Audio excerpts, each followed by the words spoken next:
Hey, everybody, and welcome to another episode of Knocked Conscious. Today, I had the pleasure of speaking with Shaun of Buds and Reality podcast. It was such a fun conversation. Here it is. I hope you enjoy it. You're not tech savvy, bro? I mean, come on. Nobody Shaun, is. man, welcome. Man, so we've unofficially had a podcast. We have done that. But now we're officially going to have a podcast, and they ain't We taking are. this one down. No, they can't. Well, let's just put it out there, man. Have we started yet? Are we in? We're okay. So we are actually hitting recording. Welcome to Not Conscious Family, sir. Shaun of Buds and Reality. You are on with me. I was so excited to talk to you last week, and we had this amazing podcast, and you put it up, and like a minute later, you pulled it. Let's start talking, my friend. This is so cool. I love it. Welcome. Well, we did have an awesome podcast with Michael Rechtenwald on my platform with Buds and Reality, and everything went well. It was a great conversation. And then the day before I went to put it out, I even posted about it. I did. I even posted about the show. I'm like, hey, we're gonna do the thing. And we're gonna let it all out. Blah blah blah. And long story short, I got a message from Rec that said, hey, we need to pull the show. And I was like, whoa, dude, like what's going on? I had already sent it to my label. I'm Production team and everything, right? Yeah. I'm working with a label now and whatnot. We had already sent the show out, and I had to call them and be like, hey, you can't put that out there. And without saying too much, what was once breaking news on the show was no longer true. So that being said, there's a million things about misinformation and stuff like that. We can't put stuff like that out. We just can't. I love that. Thank you that's perfect for this, right? Because we're libertarians. We talk about freedom of speech. We talk about freedom of expression, freedom of information. No one talks about the accountability for someone lying or putting out wrong information, because it's on us. Because if you're the one who's willing to speak it, you also have to be accountable for what's said. And I really admire that you were right on top of it. And like, you saw my reaction. It's saddening, but like, I get it. And I really appreciate that. Once again, we talk principle here. We're not here to sling mud. We're here to find truth. So thank you for like doing that, man. That was really admirable. And that speaks to our principle and why we do what we're doing, right? Well, I'm actually thankful that Mr. Rechtenwald had come at me and said, hey, you need to take this down because we could have problems, and I'm not trying to get sued or do anything like that. It was breaking news. It wasn't anything he did wrong or anybody did wrong. It just, the news changed.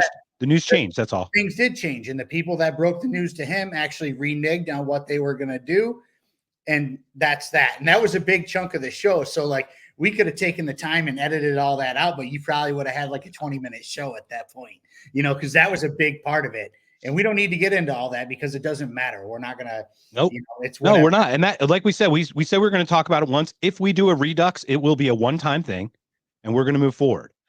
I asked you to come on the show because we've never met, my friend. We've been on Twitter. We've been Twitter buddies, and we've been liking and posting and all this stuff and all these ideas. I don't know if I agree with all of them, just like none of us can agree on everything. But the core values, man, if we have those core values, we can at least have the conversations, Absolutely. And the thing is like, I love libertarian principles.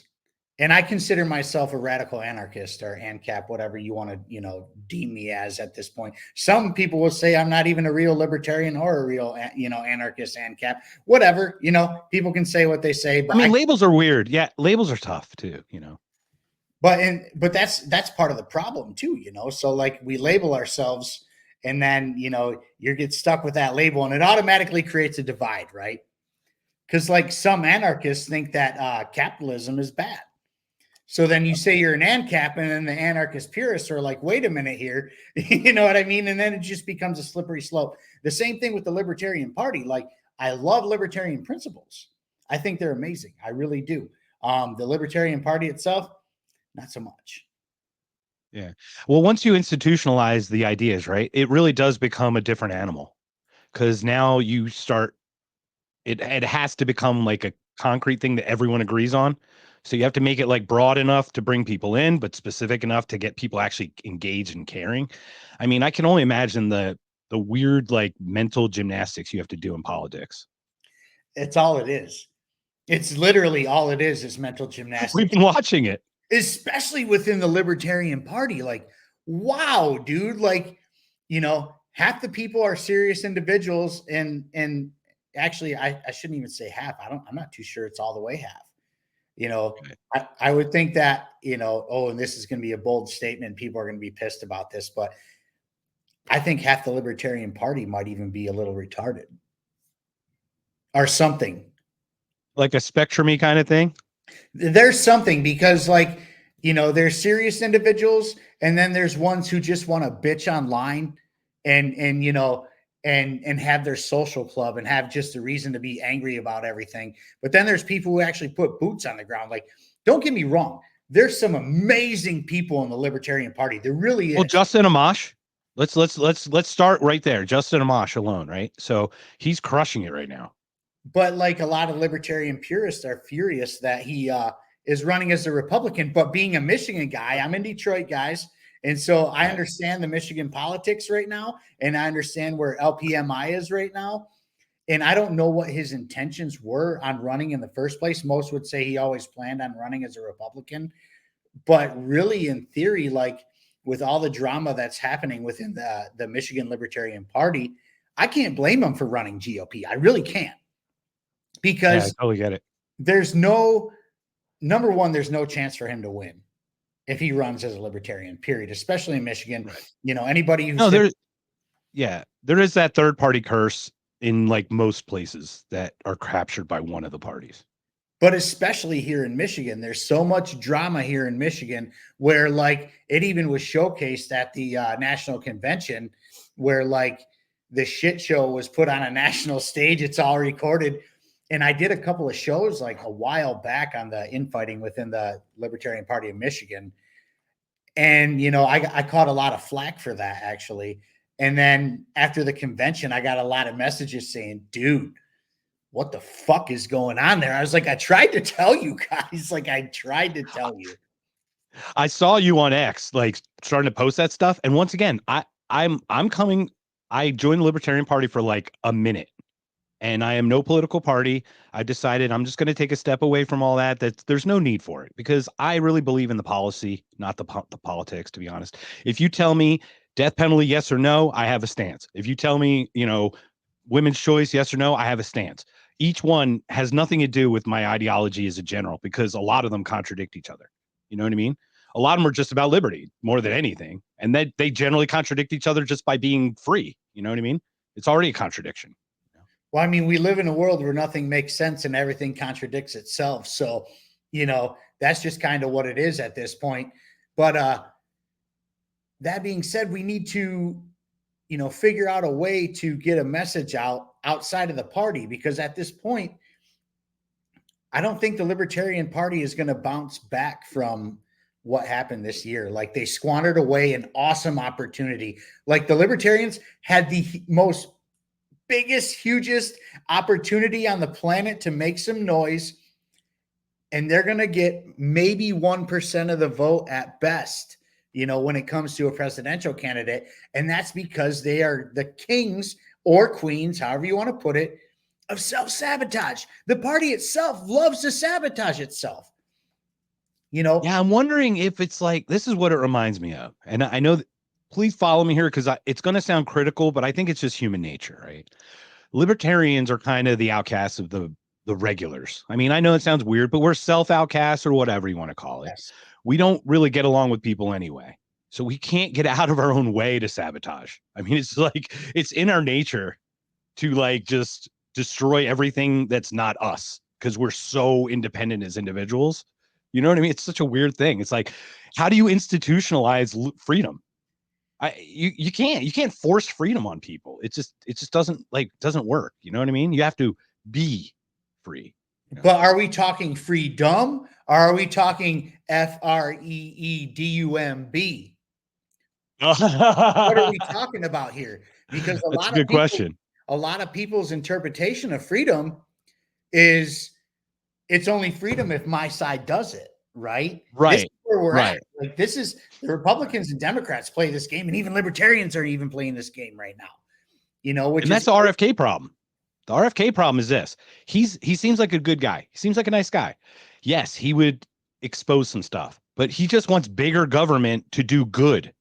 That's the problem because he's only going to be there for 4 to 8 years. Once he's gone, the power to do whatever is still there, and maybe the next person won't do good with it. So maybe we should just not let them have the power in the first place. It's the most logical thing that anyone could think of.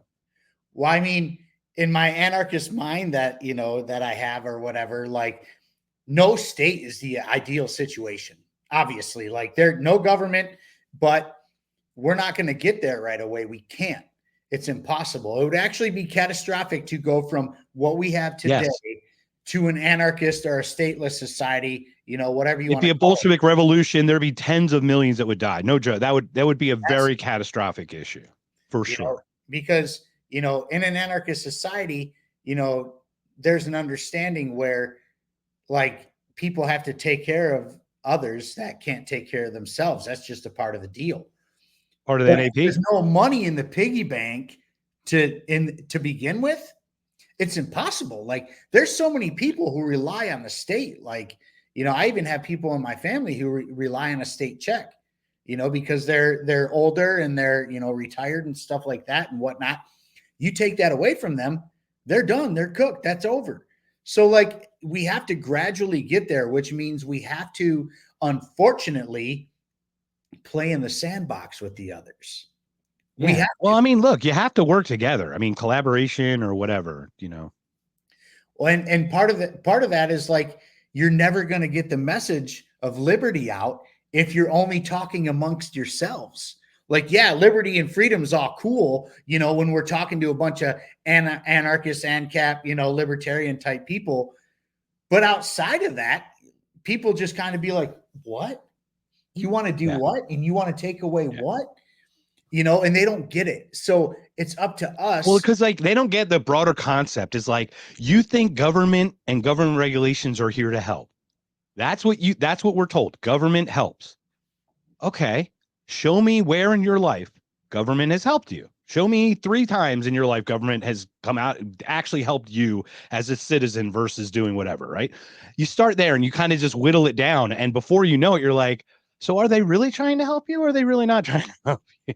Well, I mean, look at all the things they help. They've helped healthcare. That's a dumpster fire. They've helped education. That's a dumpster military industrial complex, big education, big pharma, big everything, big tech, all of it. Social media.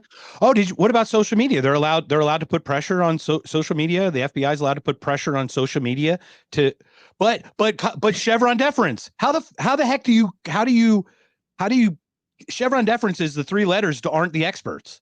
So they shouldn't be able to push, you know what I mean? Chevron should almost trump their ability to put pressure on social media groups. There should be no interference with speech, period, at all, ever. And that goes for even hate speech. And I know a lot of people be like, oh, well, Shaun, you're a fucking racist. But hate speech is a weird word too, right? But go ahead. Yeah. But hate speech is free speech, period. Right. Why not let the people who are like that, let them hang themselves to dry? Seriously, I want to see all of it. Bring me all the hate speech. Bring me all the bad shit. Like, bring it all. Then I can start taking my trash out as needed. Please do. Send it out here. Don't silence it. I don't want it silenced because then I don't know if it's a good or bad actor or not. So please bring on the hate speech. I don't care. I welcome it. I welcome Chris Cuomo to open his stupid face every time. I won't mention anything else, but I just watch it. Okay, keep breathing out of your mouth and keep dragging your knuckles, buddy. We're good, right? But I want that. I want to see Don Lemon talk. I want to see these people just completely, like, dig their own hole, dig holes for themselves. It's a beautiful thing. But it's happening. Like, you're seeing it right now. The left is literally hanging itself out to dry at this point. And I don't know, but here's the thing. Here's the thing when it comes to, like, the left doing that. Like, obviously, well, let's start here.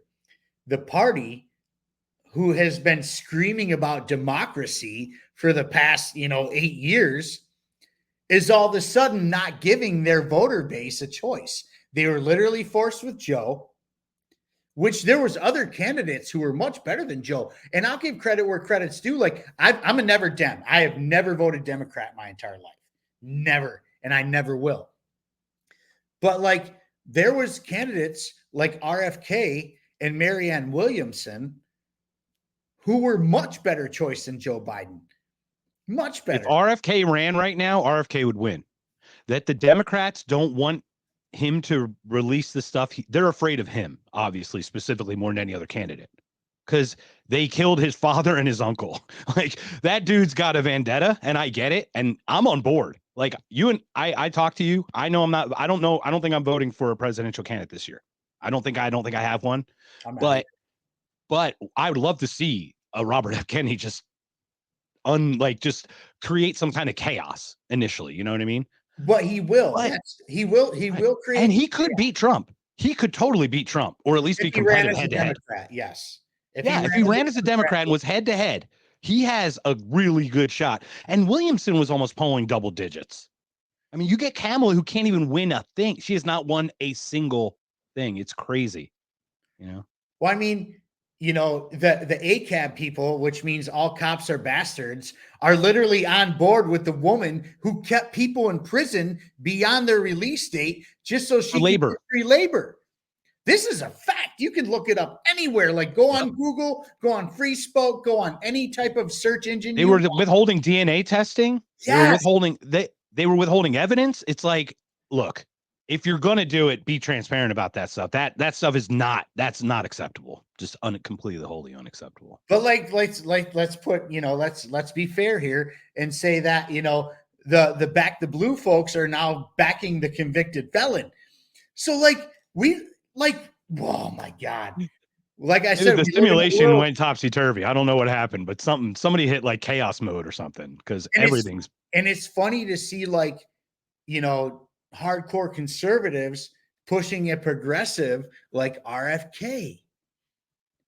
Like I said, we live in a world. The people that were RFK centric, I'm like, no, you want smaller government. Just right there. You should just want smaller. You should want less government. He doesn't want less. Just this right there alone. Just that doesn't, you know what I mean? It's like a non-starter in that way. Well, he's a gun-grabbing climate freak who rides Israel's pole, period. He's getting AIPAC money. You know, that's how he's been able to sustain his run and outshadow people like Dr. Shiva and Colonel West, who are also running as independents, by the way. Right. But it's automatically. Colonel West isn't exactly running, though. Let's not kid ourselves. I saw Colonel West at Freedom Fest. Absolutely amazing individual, but he needs to back off the race thing. I talked with Larry Sharp about it. Larry and I were talking. It was Larry. I put it on Twitter. It was Larry, Colonel Dr. West, and Maj Touré, and they were doing a panel together. And they were talking about, you know, taking back the power and stuff. And it's like, he was great in that panel, but when you watch him like on a Jimmy Dore when he got into the race thing, it's like, you're gonna back the guy who put your people in prisons? You're gonna back that person? What? Help me understand any of that concept. You should just be like, no, I don't defend people who don't defend me. You know, just on that face. Like I said, we live in a world where nothing makes sense and everything contradicts itself. It's like watching far right, you know, Republicans reaching out, you know, and voting for Trump and being pro-Trump when he enacted more gun measures than Barack Obama. Spent more money than any other president did in 4 years. He put a $7.8 trillion in debt in 4 fucking years, and then shut down the economy for COVID. That dude was the one who gave us 2 weeks to flatten the curve.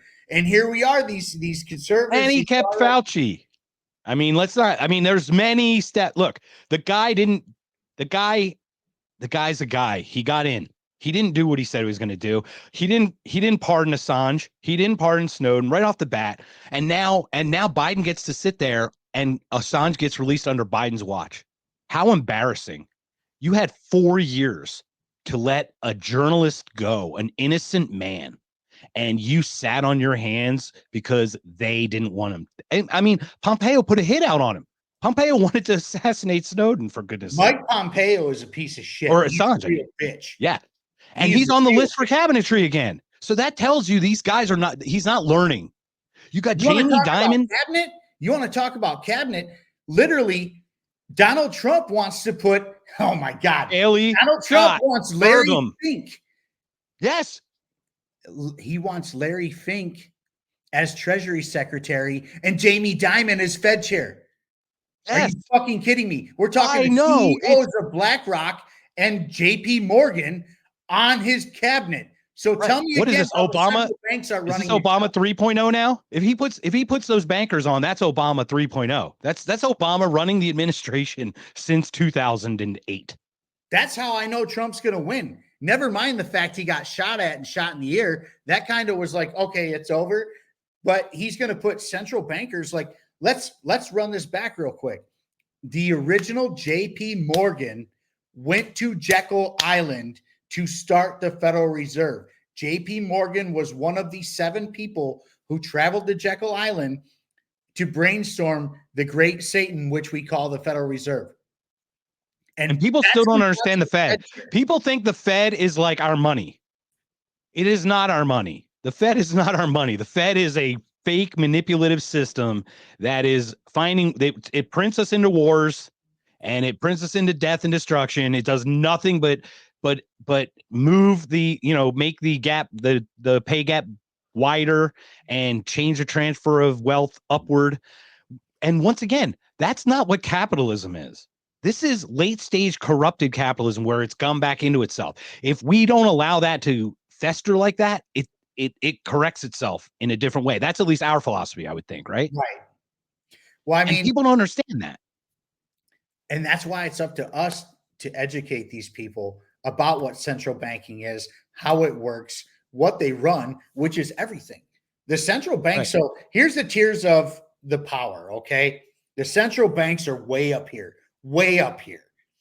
And then it's the military industrial complex, corporations, oil, big pharma. Pharma's up there, oil, right? Yeah. All that stuff, right? All the bigs. And then it's the government. It's all the governments, though. Like, we're not just talking about United States government at this point. Oh, yeah. Well, the Five Eyes for sure. It's definitely the Five Eyes for sure. UK, Australia, New Zealand, America, Israel. All of it. And as we speak right now, we see multiple countries pulling out of the monetary system and going back to the gold standard, especially countries. El Salvador, right? Or is it El Salvador or Ecuador? I could. Well, El Salvador. So El Salvador's. They went to like Bitcoin or something, right? Didn't they do some kind of radical? They're mainly Bitcoin. They still have their currency there, but El Salvador is mostly Bitcoin at this point. And their president, actually, and I can't remember his name off rip right now. He just got reelected, but he literally told Biden to back off. Biden was trying to force El Salvador into some financial shit. And he's like, no, we're not doing this. Go fuck yourself. They're going to Gaddafi him pretty soon, I think. Well, they are, because what's happening is now that he got reelected, he's going after private businesses for price gouging. So like at a certain point, that's definitely an overreach, and the businesses right. Where do you find that line, right? Like, obviously a correction's needed, and when a correction's needed, it usually has to go over the line to kind of thing. And that's the thing. This is like a pendulum. This is our life, right? And we always govern through the middle. We never govern here. We always govern here and here, but we govern through the middle. So we always go from like left to right to left to right, and it's the craziest swing. If we had a more of a moderate mentality about some things, it would be so interesting to see. Well, it starts with people turning off their TV and radio and just not listening to putting on our podcasts. Putting on podcasts or anything, or just, even as much as like I love to bring news out to the world or whatever with my show, and the same with you, like turn it all off. Yep. Stop paying attention, and you will see a vast change in society if people just shut the TV off, stop listening to the media, even independent media like us. I do want you to listen to my show and Mark's show as well. Like, that's what I want you to do. But like, seriously though, turn the shit off, go love your neighbors, go love your family. And you're going to find out real quick, like, that we're more alike than different as people. Most people Love it. just want to be left alone and raise their families and do their thing and just live peacefully. Like nobody really wants to be forced into an agenda or anything like that. And we need to get back to that. But that requires people actually turning this shit off. Yeah. And reaching out. I mean, we do have to make like a little effort ourselves, right? Like I have a little neighborhood here and I walk around the neighborhood and I walk by people, but like you put your hand up, but it's not like friendly. It's not like a friendly neighborhood. It's just we're all neighbors that get along and coexist. We just got, a bunch of maybe 20 houses or so. And I'm like, you know what? I typed up a thing. I'm like, hey, can we all get together? And I've got this stack of papers. It's like a welcome letter to the neighborhood. And I want to put them on every door. And like, what's keeping me from doing that? Like, what is keeping me from doing that? It's like, am I afraid of meeting someone new that I might actually have a connection with or something where we can build a community? What's keeping me from reaching out in that way, in a simple way, just to put a piece of paper, go, hey, I live down the street. We should all get together. There's a little park here. We should all hang out one time and get to know each other or something. Well, I mean, it starts with just getting to know your actual surrounding neighbors, right? Like I live in a massive neighborhood, actually. My neighborhood is huge, massive. There's probably over 1,000 houses in my neighborhood in general. And it spans within multiple cities, actually. My neighborhood in general, runs through multiple cities. So what you could do is what I do, and just, I have David Bowie, who is my 100-pound pit bull. I talk about him a lot. I love him. He's your icebreaker. He's awesome. But like I walk him through the neighborhood, but I also usually have some sort of t-shirt on that says something like this. Nice. You know what I mean? I'm walking around Right. like that. I didn't sign shit, Spooner. And people will be like, well, what's that about? And then it straights up a conversation. I love it. And that's another thing where like you find out, like I happen to live in the most liberal part of Michigan. Like for real, for real. I'm talking, and I don't mean this in a bad way. I'm just painting a picture for you guys. The next town down the road in the summertime, which is right now, pride marches every weekend, pride flags everywhere, even churches are waving pride flags, which I don't agree with, but to each their own. It's almost like a Chelsea area. Like, how New York has a Chelsea section. There's actually a Chelsea, Michigan, but that would not be what I'm talking about at all. They would be very red. They would not be happy about that. Okay, well, just outside of Detroit, in the city I'm talking about, most people would consider fabulous Ferndale. And they don't call it fabulous Ferndale for no reason. Like it's right. Literally fabulous. Yeah, I know what fabulous you're talking about. Yeah, it's the gay capital of Michigan. Fine, whatever. I don't care. Hey, and once again, hold on. Let's take a step back. Who cares? We are mentioning it as part of the story. We do not care about people's orientation. Just to be clear, neither of us. I'm throwing that in, right? Except for children. But anyways, I'm just painting a picture for you guys. So like I go out, with my t-shirts and whatever it may be, and it strikes up conversations because a lot of people be like, hey man, that's fucking great, or that's pretty dope, or whatever it may be, and then we start talking a little bit. And even though they might be like, the neoliberals or whatever you think, they're not necessarily on board with what the fuck, the Biden administration is doing. And I catch that a lot. And that's why it's important to go out and talk to real people outside of, the media that's telling you, well, these neoliberals are doing this, or these neoconservatives are doing this, or these Republicans or Democrats are doing this and that. That's not where you want to be talking or figuring out, what you need to be knowing or anything like that. It's about getting out there and actually talking to your neighbors and talking to your community. And the general consensus in the neoliberal area that I'm in is they're not necessarily on board with the Democratic agenda, but they're not going to go vote for Trump. That's for damn sure. Right. And that's where like a Kennedy would be a really interesting choice in this. Well, election. The Libertarians would have been a very interesting choice, but they put somebody out there who I'm not going to push. I'm just not going to push the guy. I'm not going to do it I mean, it's like one of the core tenets for us is children and consent and non-aggression and AP. That's it. And it's like, it's a non-starter for me. And It that's, just is like that's what you're getting out of the Libertarian Party right now is, we looked for a Malay. We wanted a Malay type. And then I think we had one. Honestly, we had one. we did. We had a guy who was getting bolder and bolder and getting more confident in his words. I saw him grow. I watched Rec grow from just like a guy who was sharing an idea to a guy who was pushing and like really understanding and really passionate about the idea by the time, March or May, March, April, May came around. Which, in the beginning, I was not sold on Rechtenwald. He actually drilled him on my first show in the nicest way possible, too. On the first show I have to check that one out. The first time I ever had Rec on, I drilled him a little bit. And just as a, a media person, like, hey, why are you like this or whatever? But I'll say this about Michael Rechtenwald. He didn't miss a beat when he answered my questions, especially the hard ones.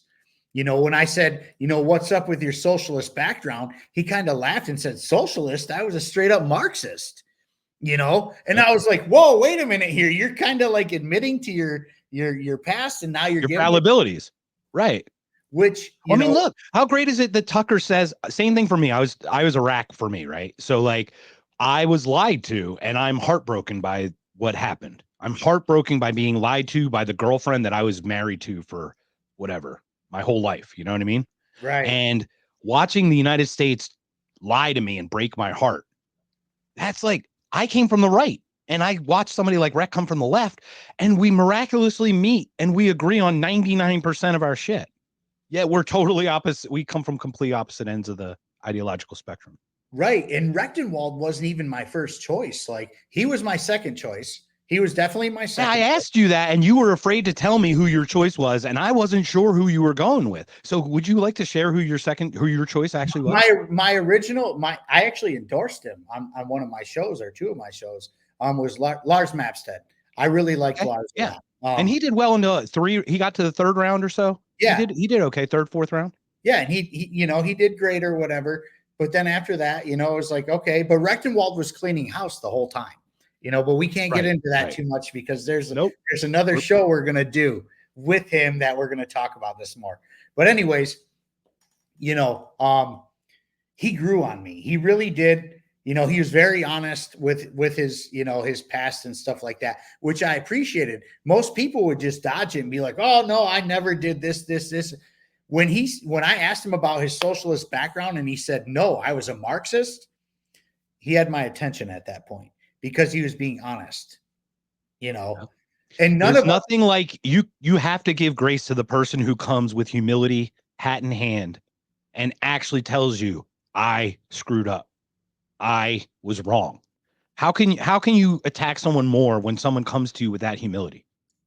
No, you want to be on that guy's side because they realize the value of, being wrong and fixing it, which is how you do it. And none of us were libertarians. Like, none of us were born libertarians. None of us. And I want to talk about that. Yeah. None of us were even born, like, none of us knew what that was. I was raised, I was in a house divided. Actually, my stepfather, who adopted me, was a Republican because he was very involved in the church. He was the music director of the church. But my mother is a hardcore Union Dem.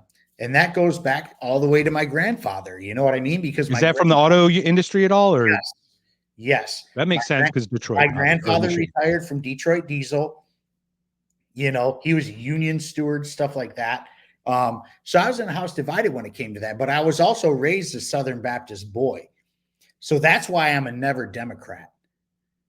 Because I'm telling you what, the church is not going to agree with the Democrat agenda ever. They're not going. It's not even about like the guns and stuff like that.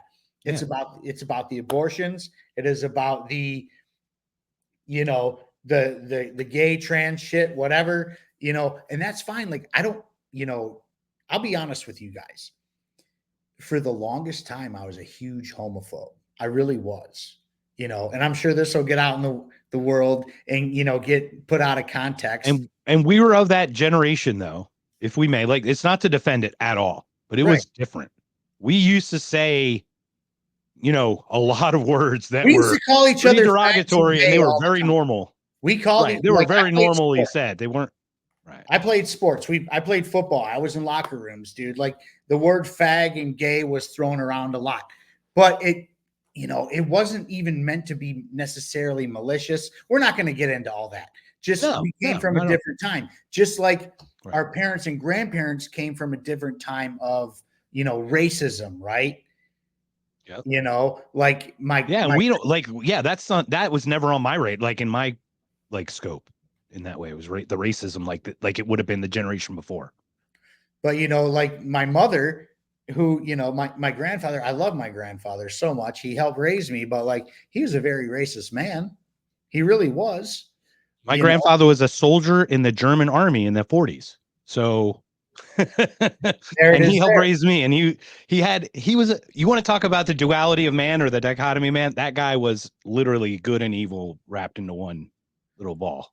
But like also my mom was raised just down the road from me, at Joy Road in Schaefer, which anybody who's from Detroit knows that's like the hood at this point. My mom didn't raise me like that. My mom raised me to, my parents raised me to respect everyone, respect everyone until they disrespect you, right? Whether they're black, white, Jewish, Asian, whatever it may be. Respect is something that's earned. It's not just given, and it doesn't matter what color you're from, or what nationality you are. And that's one thing that we forget. Like, I'm sure there's plenty of black people that don't, respect me. So be it. Well, to your point, respect should be earned. It's interesting because once again, like Spike Cohen does a lecture about respect, and I actually think he's taken it almost a step too far from conceptualizing it, because I think it's about courtesy.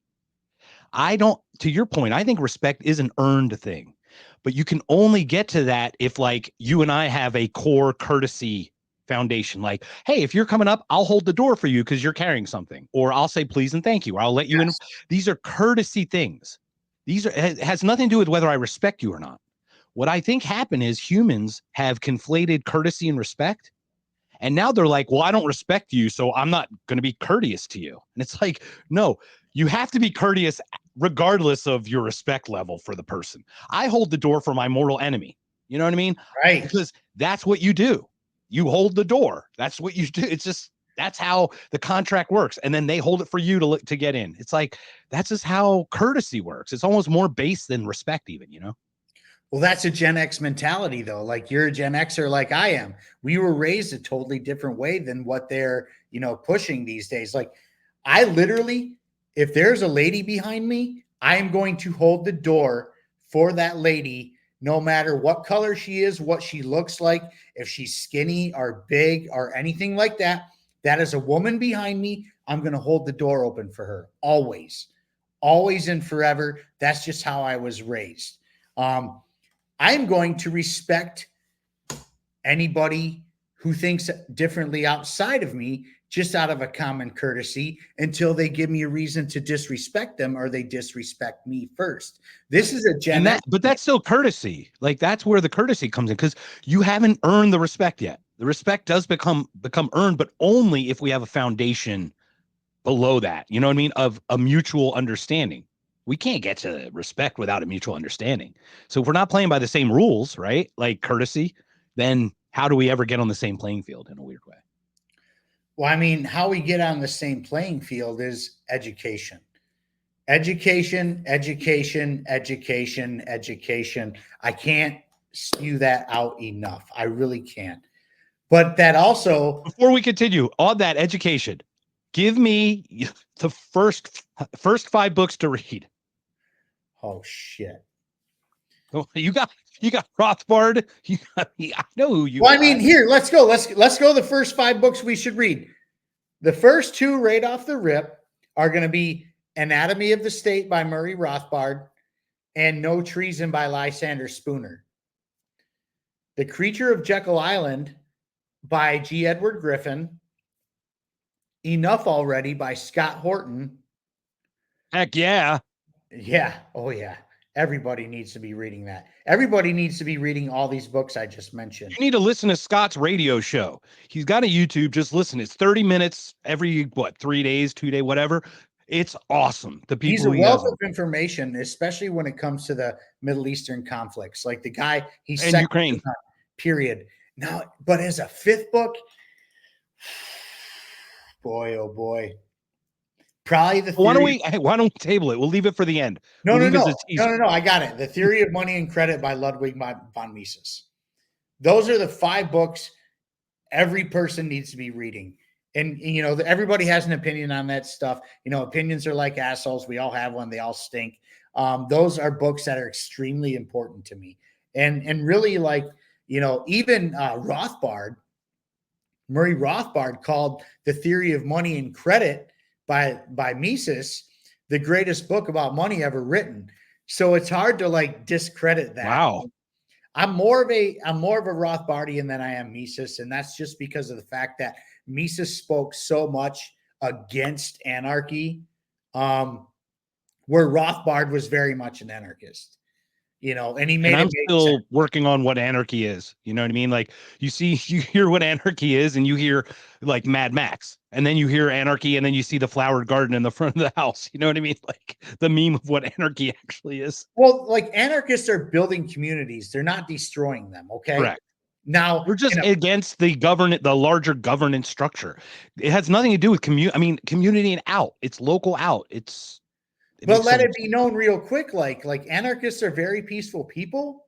But if you came to an anarchist city, like where everybody was an anarchist, and you tried to burn that city down, you will be met with very great resistance. Very, very much resistance. This is the fuck around and find out crew. Like, you're not going to come to our communities and fuck shit up. That is a fact. That is one thing. That's beautiful. Anarchy that is not going to be misconstrued. Like, we are. Well, it's like our family, right? It's like, it's my family. I can fuck with my family. You can't fuck with my family. Yes. I mean, it's really what it becomes, like a chosen family. Yes. So you're not going to come into our cities and towns and just like start burning down businesses and stuff like that without getting shot at, like straight up. Like, you're going to, like, I'm not going to sugarcoat anything. You're not ever going to get that from me. Like, if you come to an anarchist town, township, city, whatever you want to call it, and try to make trouble, oh, you're going to be met with some problems. But we don't want to do that. That's literally the last thing we want to do. But also, you know that when you go to another town. So knowing that you have that philosophy, you know to be courteous and respectful when you interact with another group, because you know what the consequences are. It's so like it's so almost seems simple, right? It does seem almost simple. You know, a concept. Anarchy is the utopian idea that you own yourself, your property, and your wealth, where every interaction should be consensual and voluntary. That's anarchy, period. It means no rules, or I'm sorry, no rulers. Yeah, don't say that out loud. It means no rulers, not no rules. There are rules. No rules. No, there are rules in the anarchist society. And that is, do not hurt people, do not take their stuff, and do not violate private property. Outside of that, you're fine, dude. Seriously. Yeah. But don't do those 3 things. You will fuck around and find out if you do those 3 things for real. But like, that's what the Bible teaches even. Like, do not hurt people, do not take their stuff. Golden rule. I mean, it really is out of the golden rule more than anything. You know, and a lot of people who are outside of the Christian society will throw a Romans 13 verse in our face and be like, well, you know, the Bible says to respect your government and do what the government says. Yeah, let the state be the state and you do you, or something like that. It's something. But it also, you know, kind of touches on, like, you know, if they're doing the right things, pretty much. And oh man, I have so many things to go through on my phone. Like, I couldn't pull it up in a fast enough thing. But the fact of the matter is that the Bible says to respect government. Yes. But it also, I think it actually does. I don't even think it says to respect it. I think it says let government do what it does. You got your own shit to deal with, kind of. You know what I mean? It's more like, you do you, let them do them, and we'll just not have to interact as much. You're going to make me pull it up. You're going to make me pull it up. Keep talking so I can find it. All right. So we're going to, so one of the beautiful things, you said it earlier in this conversation, but you even said it when we first talked with Rec. You said, no one's born a libertarian. No. And I'm like, there's nothing probably more true, except for, I think I mentioned Scott Horton may have been born a libertarian. I'm not sure.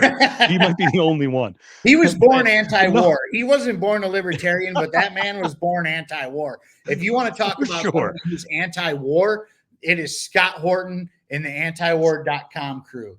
That's literally. So what you said is no one's born a libertarian. So what I want to do is get you on and like get your background story. You mentioned a little bit about your family, and I'm looking at the backgrounds of our two pictures, and I've got Marley, and I've got Hendrix, Ali, I've got Billy Joel, Ali over here. You have a cool guitar, Wu-Tang Forever, 2 records, a record, and 2 albums over here. So I need you to break it down. Read the top part first. Read the top part. Oh yeah. Presidents are temporary. Wu-Tang is forever. Let's go, baby. Let's go. So tell me about this music background and tell me what the back wall represents, because we always put a representation of us in the background of our podcasts. I know for a fact we do. First off, I want to hear about the guitar too.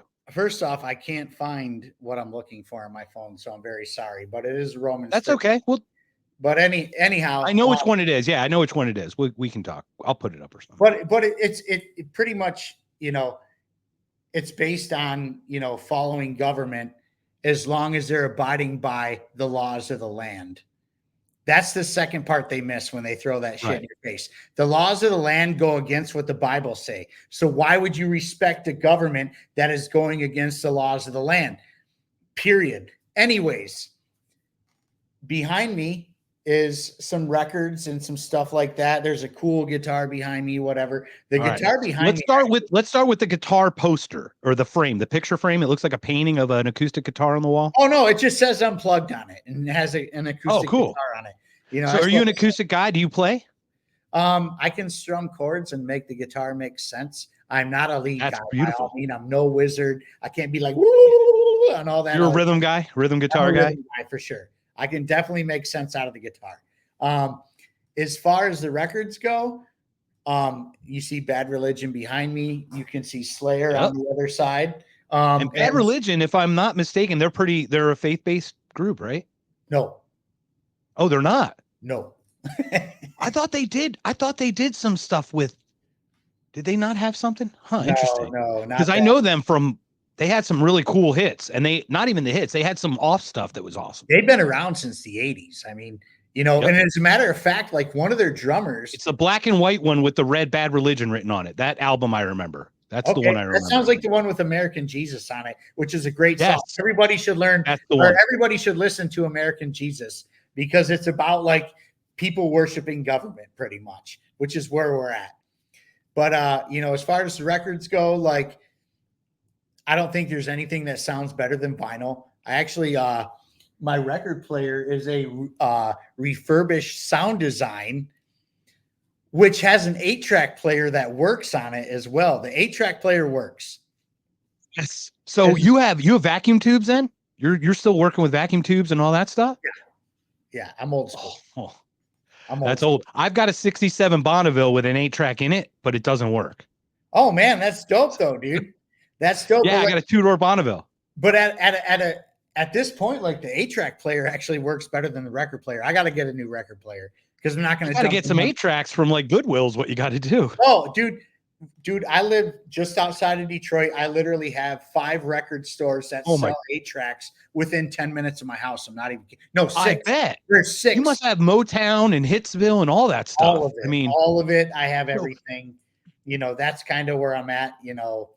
But as far as like the presidents are temporary or Wu-Tang is forever, presidents are temporary, but Wu-Tang's music will last forever.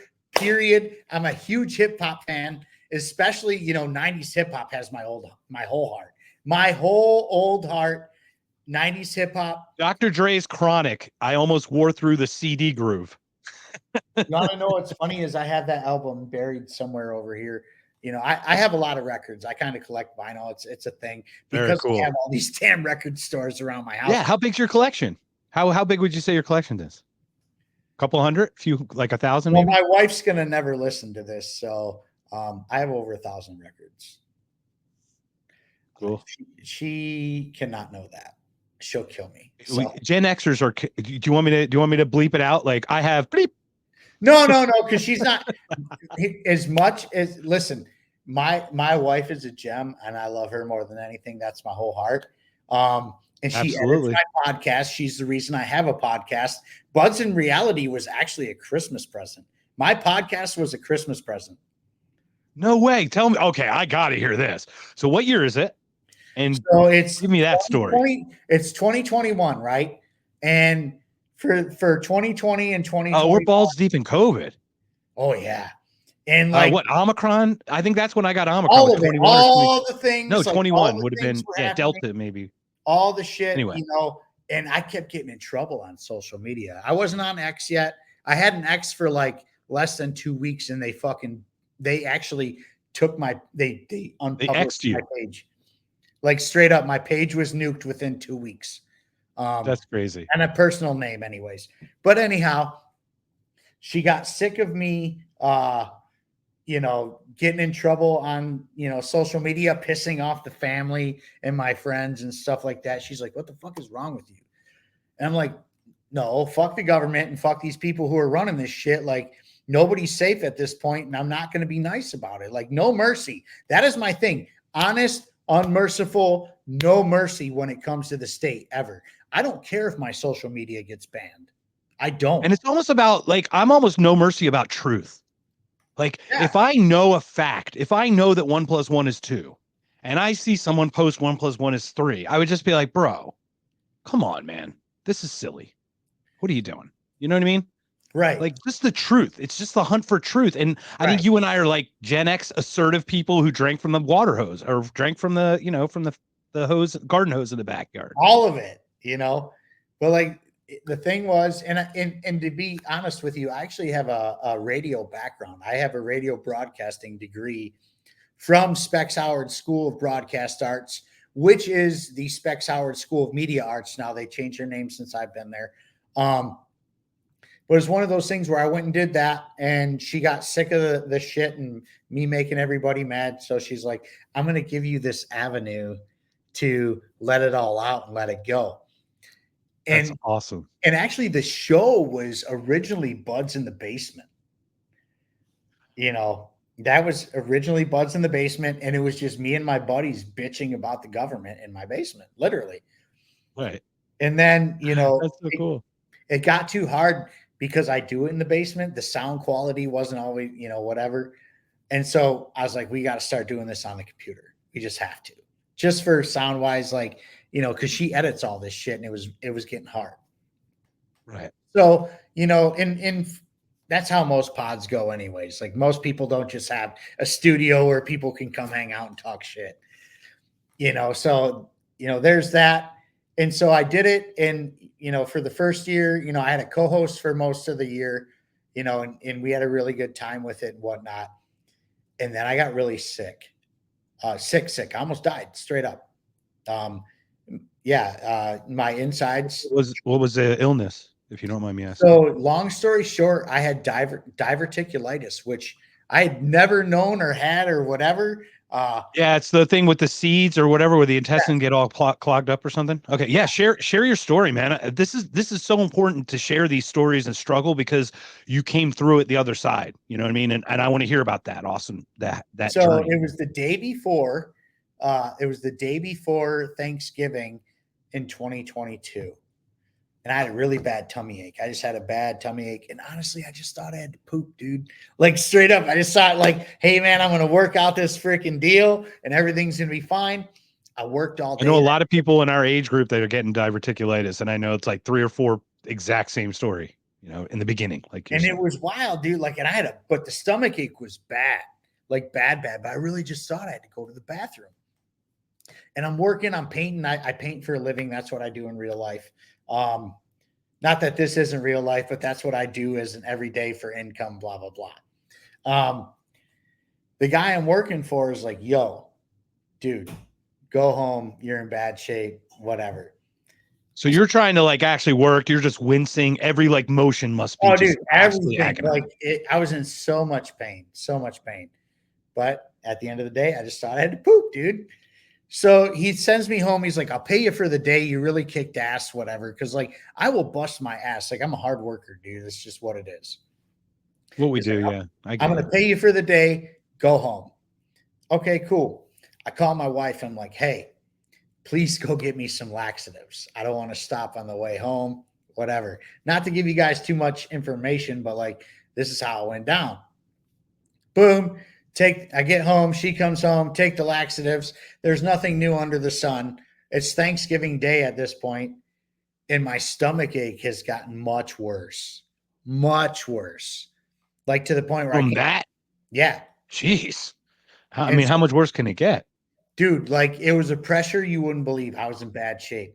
So, dude, I eat 60 milligrams of some cannabis gummies, Okay, that which, helps. mind you, I'm fucking ripped at that point, right? Like I'm high as fuck, like ding ding ding ding ding, we're doing it. The stomach ache ain't getting no better. As a matter of fact, it's getting worse. And as she's spatchcocking the turkey, because we have family coming over, we do Thanksgiving at our house, you know. Wow. So Yeah, you're the patriarch. You host. yeah. I'm like, hey, I gotta go. I gotta go to the hospital. Something's very wrong. Okay, cool. You want me to call the ambulance? Hell no, dude. The hospital's 5 minutes down the road, dude. Like we could get there faster than they're gonna come here and take me there. I get there, they can't get me in right away, dude. So, like, dude, I'm literally wailing on the ER floor. Like, I'm in so much pain at that point. They finally get me in. They give me some drugs right away. They give me some Dilaudid. And I'm like, hell yeah, dude, this is great. You know, we're good to go. Dilaudid, if you've never had it, wow. I don't recommend you get hooked on that shit because I've never heard of that. What is it called? Dilaudid, which is like the ultimate painkiller. I feel like it's probably better than morphine. But they did. They gave me that. It pretty much they mainlined it, so it killed my pain right away. I was still Right. uncomfortable, but the pain actually went away. Right. They, It like killed the nerve or whatever, numbed the nerve endings, I would yeah, guess, right? At that point. they threw me in a CT machine, and it was one of those cliche things where the doc came in and was like, "Yo, you're actually very lucky you came here when you did. Your colon is perforated, and you have a abscess that is actually draining inside of you." Holy shit. Yeah, gross. But at the same time, holy shit, we're in trouble.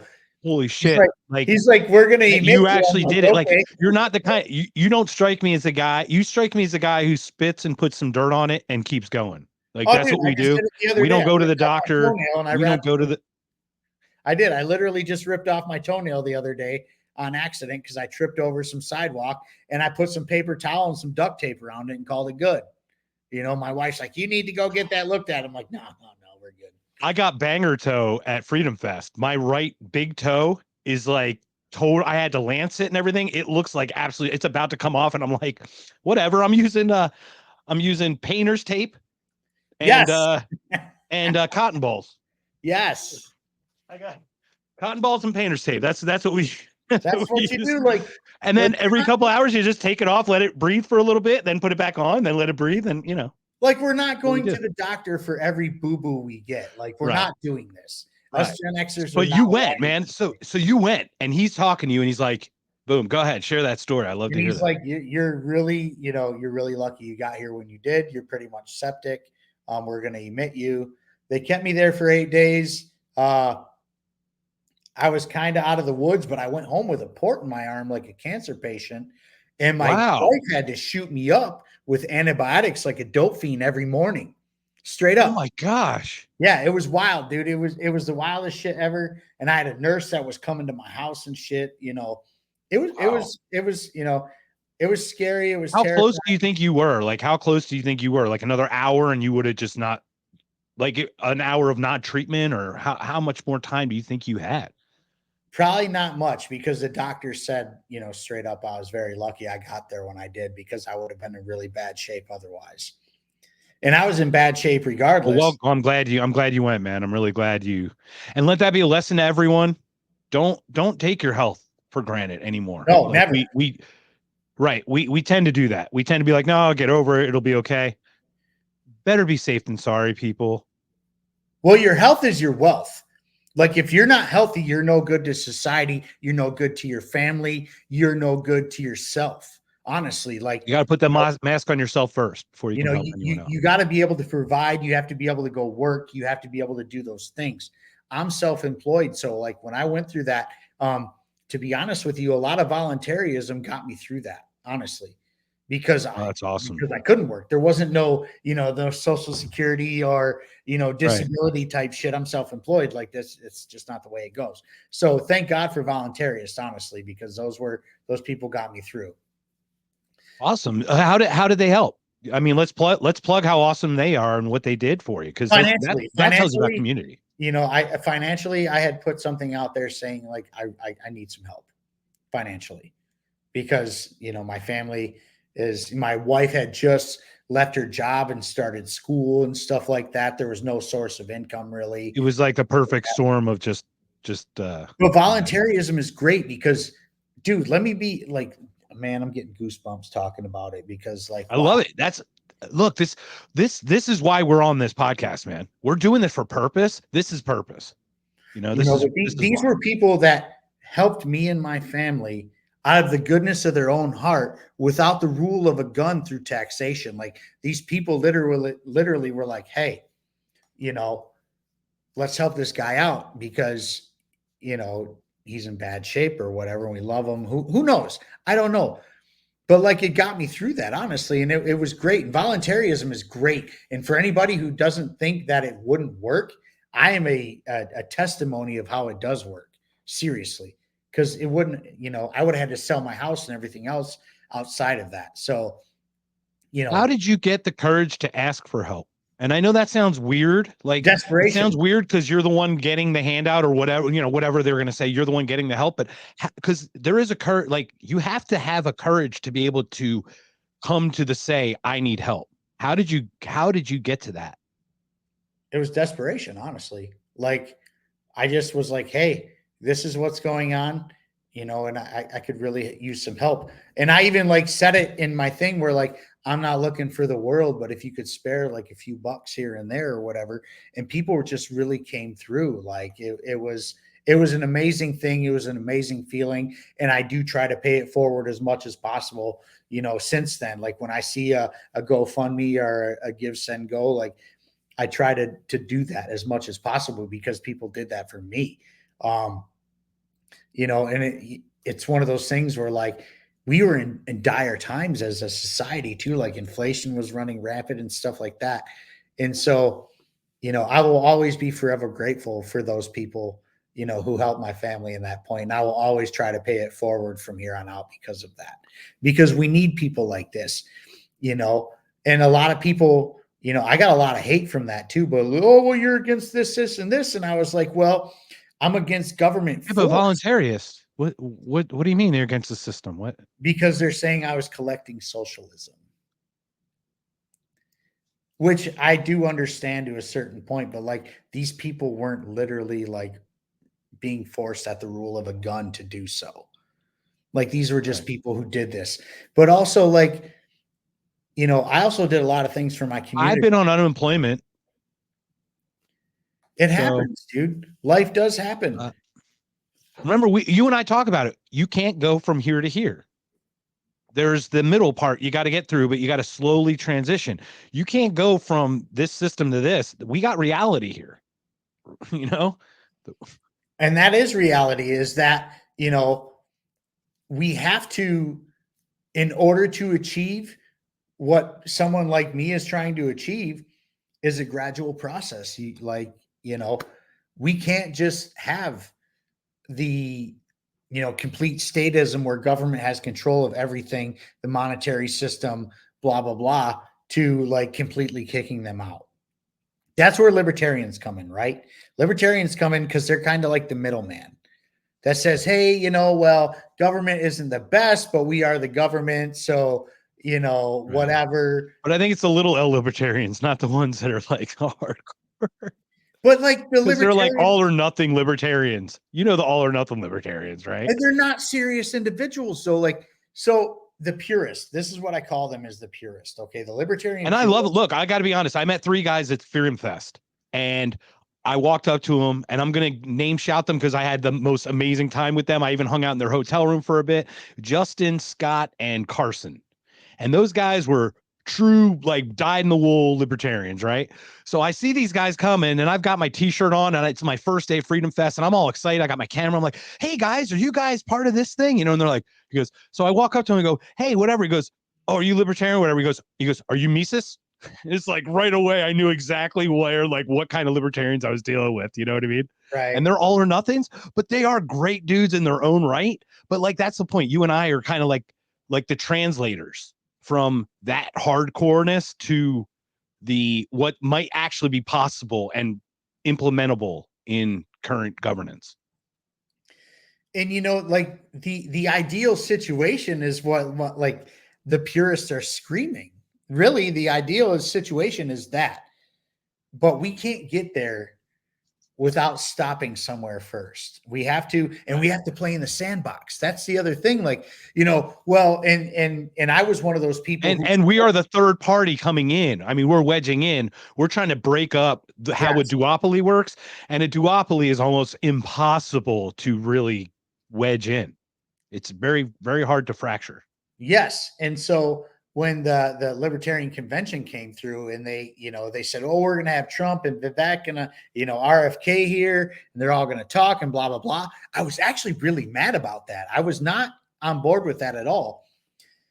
Just because of the fact that I had all our presidential candidates on my show by that point, and actually developed some sort of relationship with them all, where I felt that it was a slap in the face to them to have those people there. Do I get it? Sure. It put butts in the seats. I totally get that. And I'm gonna counter it from your perspective. We talked about him the last time. Is like I think that actually Trump there was good for the visibility only, obviously, but only if the result that you and I had thought was gonna happen happened. Which it didn't. What happened Sunday night or Monday morning, whatever time that was a travesty to that party. Whatever happened on the vote for president. You know what I mean? Like, if Rec became the nominee, then Trump there actually would have been a net positive in that way. But watching who they nominated at the end kind of took away a lot of the wind, I felt. It wasn't a very libertarian stance, I'll tell you that. And it almost felt like the fix was on, and I actually have some receipts to that I'm going to keep to myself for the moment, because we have another show to do with Rechtenwald at this point, where I'm not trying to, I wasn't trying to stoke it, but we're talking about it in the general terms. No, like how that happened. Like I said, we wanted a Malay type, messaging to get out there. And instead we got the guy who was okay with transing children. I'm sorry, that's not the libertarian stance. And I'm actually, I apologize to anybody who I ever tried to force feed libertarianism, because if that's what the result is, right? If that's what the result is, I wish I would have never pushed that. Right. And it's the same thing though across the board. Even without that, like, the party itself isn't willing to, help itself. So why am I trying to push it? Like, I would rather just push the libertarian movement more than the party itself. The way we're doing it, it's like the ideas now, But I don't see the party bouncing back from this. I really don't. I really feel it's like such a fracture. I mean, it's almost split down the middle. It's almost like, it's like 50.1499, right? Like, it's crazy. But you have the people who really want to, like, get their boots on the ground and do the real work and do the thing. And then and Chase does work. I mean, I'm not going to take away from him. Like, let's not kid ourselves. He's a great politician. Yes. He's a great debater, great speaker. He is a politician. Yes. 100. He's actually, out of all the people who ran for president in the Libertarian Party, he was by far the best public speaker of all of them. It's not most eloquent. Absolutely. Yep. Not even close. He knew exactly what he was doing. He knew exactly what to say, and he knew exactly how to do it. Let's give credit where credit's due, like you said. And I actually think he's a pretty nice guy. I've met him in person, and whatnot. But, like, there's that one thing that I can't get past. I'll never cross that line. I won't do it. Right.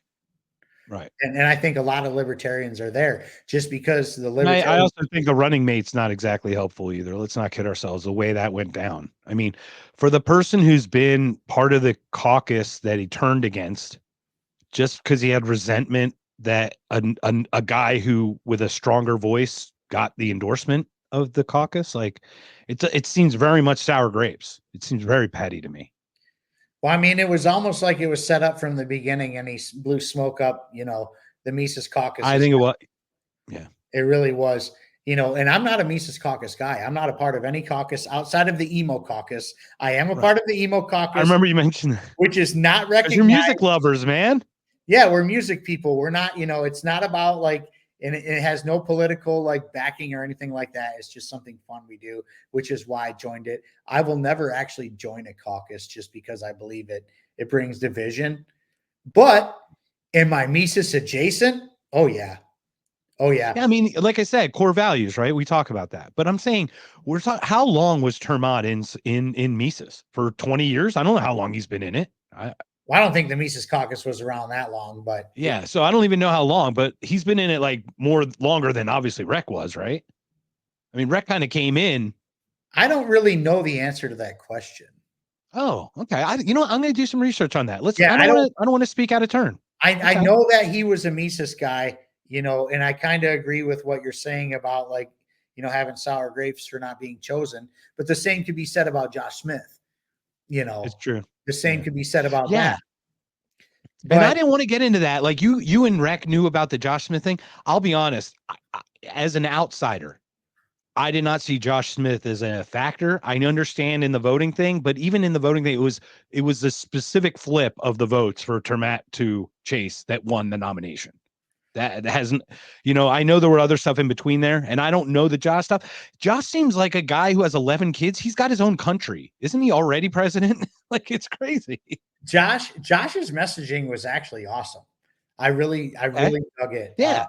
Yeah, and if you want to share it, please do, because I just want people to understand the ideas, right? So if you want to share some of the stuff you thought was really that he touted that was really good, that's what we're here to do, is spread the message. So please feel free to share that. Well, I mean, Josh Smith, when it came to messaging, was his whole thing was vengeance and get revenge on the state, which was super cool. Oh, okay. Yeah. And he had some it does trend well or poll well. And he had some really good things to say. Unfortunately, on his end, the fundraising wasn't up to par. And so that's why I couldn't really take him seriously, as a candidate, because we all know the name of the game is money. Right. You got to raise the money, and he did raise money at times. To be clear, I'd be a worse candidate than anybody, because I'd be like, I'm not interested. Actually, I did apply to be in, to do Congress. I applied in 2023 for this cycle or whatever. Okay. And then the second I got to the point where the application part is like, once you meet the signatures, you need to put this deposit down or show. I'm like, so it is about the money. Yeah, I'm good. And then I pulled my application. And that's something that Lars Mapstead actually brought to attention in his campaign, which is why he was unrig the system. That was his slogan, was unrig the system. I like that. And the fact of the matter was, he pointed out in 2020, there was over 1,500 people who ran for president in 2020. Straight up. How many did you see on your ballot? 6 or 7, maybe? Here in Michigan, surprisingly enough, Michigan of all places, we probably had 7 people on the ballot. Like each party could have, Republicans, Democrats, Independents, Libertarians, Constitutionalists. They were all 4 or 5 maybe we had in Arizona. Maybe a green and Libertarian, probably. So that's one thing he brought to the attention of that. But the other thing he brought to the attention of is what you just said. So, hypothetically, they say that you need to collect 100,000 signatures and raise $250,000. And you do that. You do the thing that they said, and then you bring it to their attention. And then they say, oh, wait, we just changed the rules. You need, or these signatures are not valid. Right. So you got to get double the amount. Which is, you want to know why that happens? the Republican National Convention and the Democratic National Convention happen to be a massive corporation who has a monopoly on the voting system. Yep.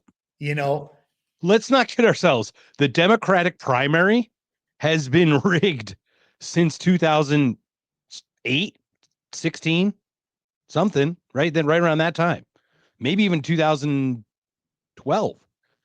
I mean, Hillary bumping out Bernie and then, or whatever, Obama over Hillary, and then Hillary over, bumping out Bernie or whatever. And then Joe Biden bumping out Bernie. Let's talk about Hillary over Bernie in 2016, because that was a huge bullshit. People were on fire for Bernie Sanders in 2016, big time.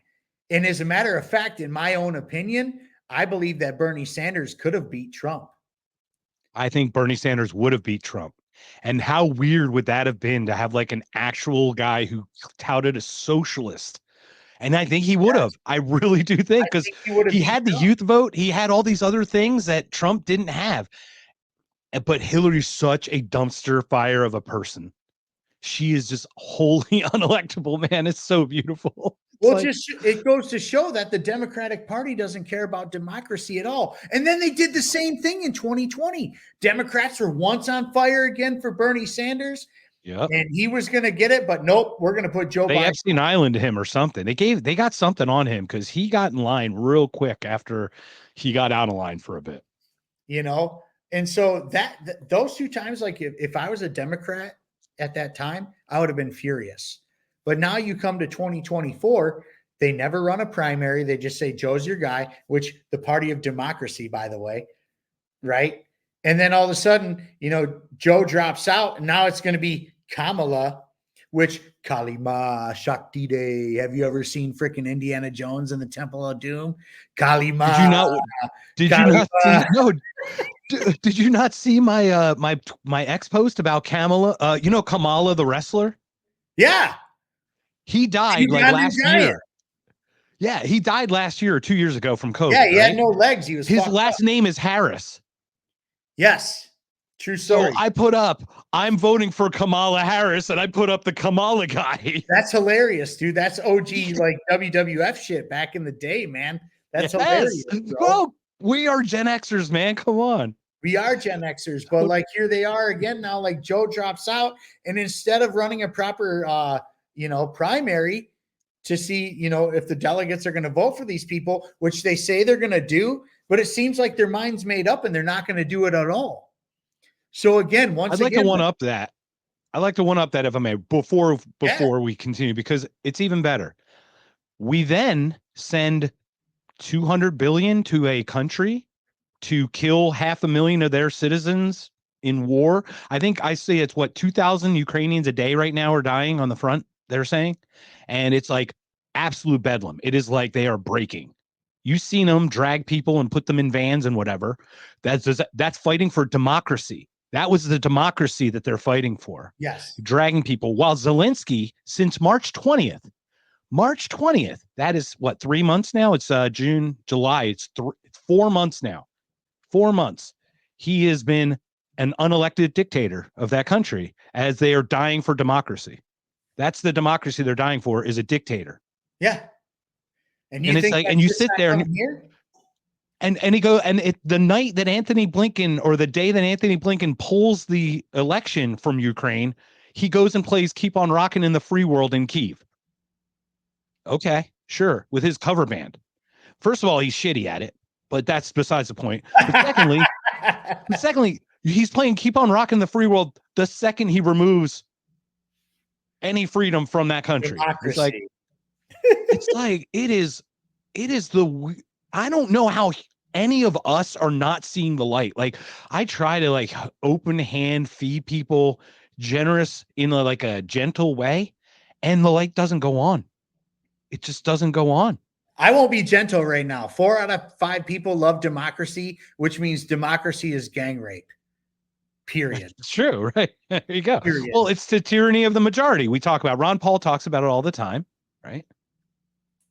Ron Paul was one of the greatest to ever do it, and is actually one of the reasons. Is the greatest still. He's still around. Come on, listen. He really is, though. Like, and actually, I'm going to write him as president this year. That's what I'm doing, is writing him. I will do the same. I will do the same. I was going to do Thomas Massey. I mean, I know it doesn't matter. So the only reason I'm going to the polls is because I have state and local shit I worry that's about. what I'm doing too. Right. I want to be clear. I want to be interactive in the community. I want to vote. That's not, but there are certain things I think I know I can influence and certain things I don't think I can, or when I'm not interested in. And those, to your point, I'm going to vote on the things that matter. Federal elections are obsolete at this point. They're going to get who they want. Whether it's Congress, Senate, President, they're going to get who they want. It's the central banks who are running the show. They're going to do what I heard that AIPAC touted 97% election success from the people they backed. Oh, so the United States of Israel, got it. Right. Well, remember, Massey's the only one who really, they threw everything at him. It was over $300,000 against him in that campaign, and he won. I think he's the only one that was not backed by that AIPAC that won. It's unbelievable. Do you want to know why the United States has such a close relationship with Israel? It's because Israel is their goons for the Middle East. Like we talked about how the central banks do, remember that Israel is really the West. It's really Europeans that went to that area. It wasn't like traditional Jewish. It was European Jewish people that settled to that location. But and we can get into that. That could be a whole nother show topic. But bottom line is that Israel as a state should be illegitimate, number one, because that land was promised to so many people by Great Britain. Like, let's not forget, Israel was a British territory until 1948, where Christians, Muslims, and Jews all laid their head to rest peacefully, mind you. And then because of United States involvement and oh, by the way, Great Britain also promised that land to the French as long as they brought the military in to help defend the land. So the land has been promised to multiple people.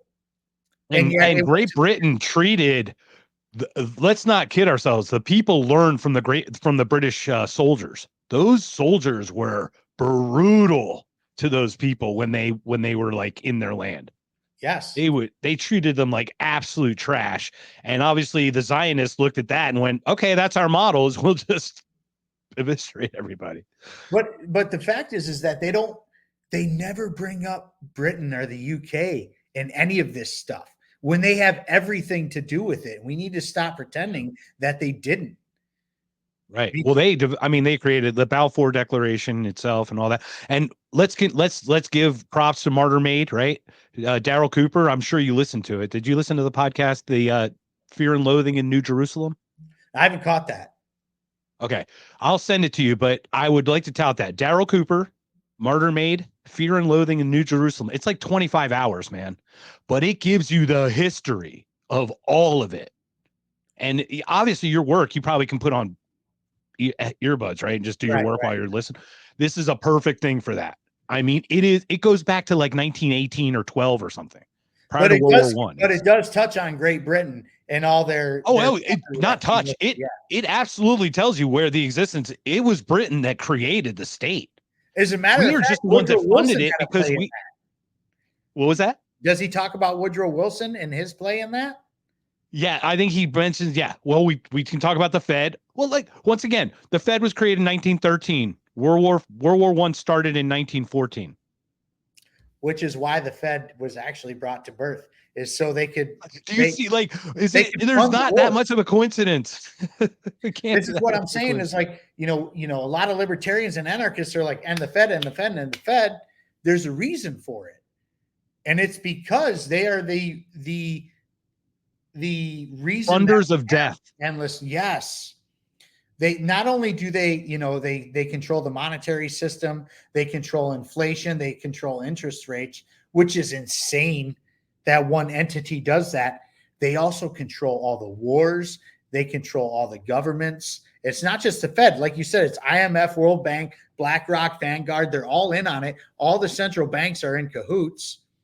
you know. Did you know like all the new CEOs of like all the vanguards and everything are all ex BlackRock people now? They're all failing upward or erupting upward. It's like Yeah, and it's unbelievable. no surprise that Donald Trump wants Fink. Larry Fink Yeah. as Treasury Fink. Secretary in Right. his cabinet.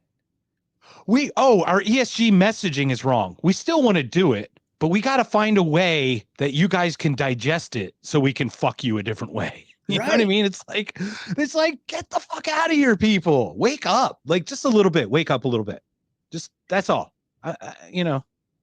It's so hard Crazy. to get past the mainstream media. It really is. It It is. really, really is when a vast majority of the people are paying attention to it and buying into it. And then you get somebody like you or I saying, fuck the central banks, fuck Israel. And I don't mean that like God bless the Jews, honestly.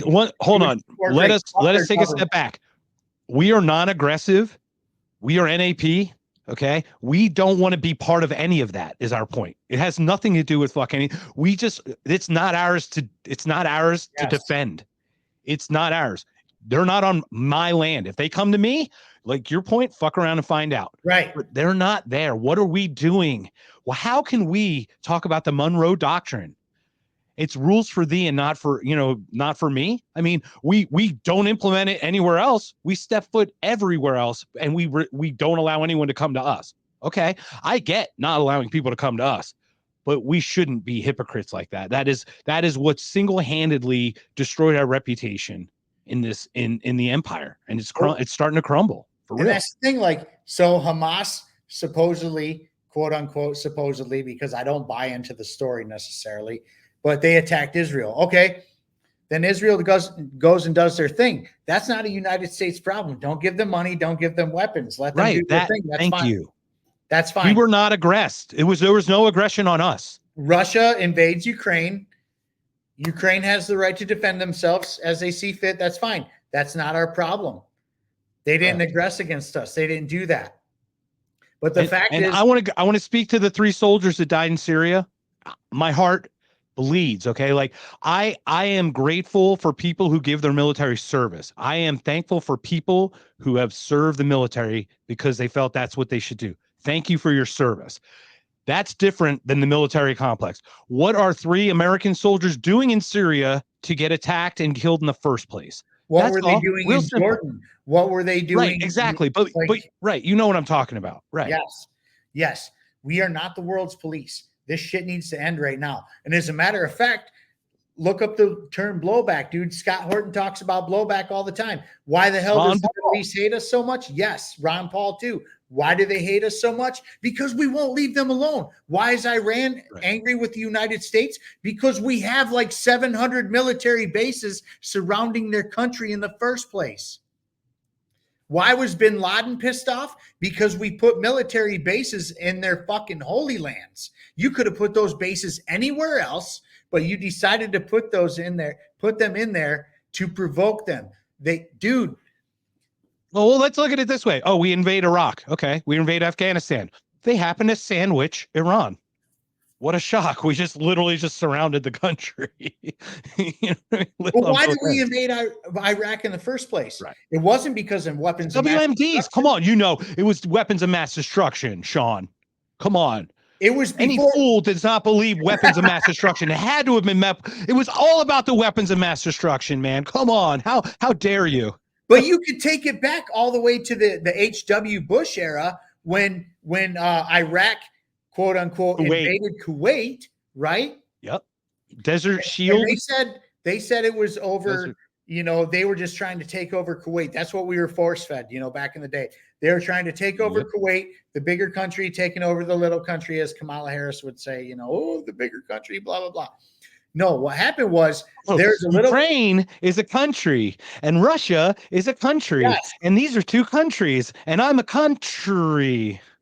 And one's bigger than the other and blah, blah, blah. They tried to do the same shit to us over Iraq and Kuwait back in the day, when really, in theory, it had something to do with some land that had oil that wasn't necessarily claimed by either side. It was shared land.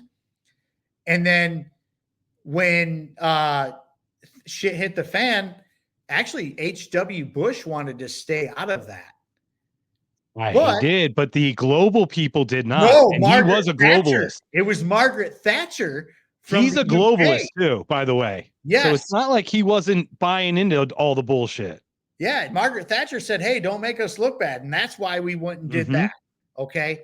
Yep. Now come back And I'm not defending Hussein in any way. Like, I don't defend Gaddafi, but they were absolute stabilizing forces in their regions, and we have no business getting in there and fucking it all up. Because look at Libya, for example. I mean, we could just jump from country to country. Everyone we touch, we just turn to absolute shit. Everyone that we help, everyone that we help. Right. And I've got a crazy. Can I run the craziest conspiracy theory by you? Please do, please. All right. Afghanistan. Big Pharma. It's just before COVID happens to happen.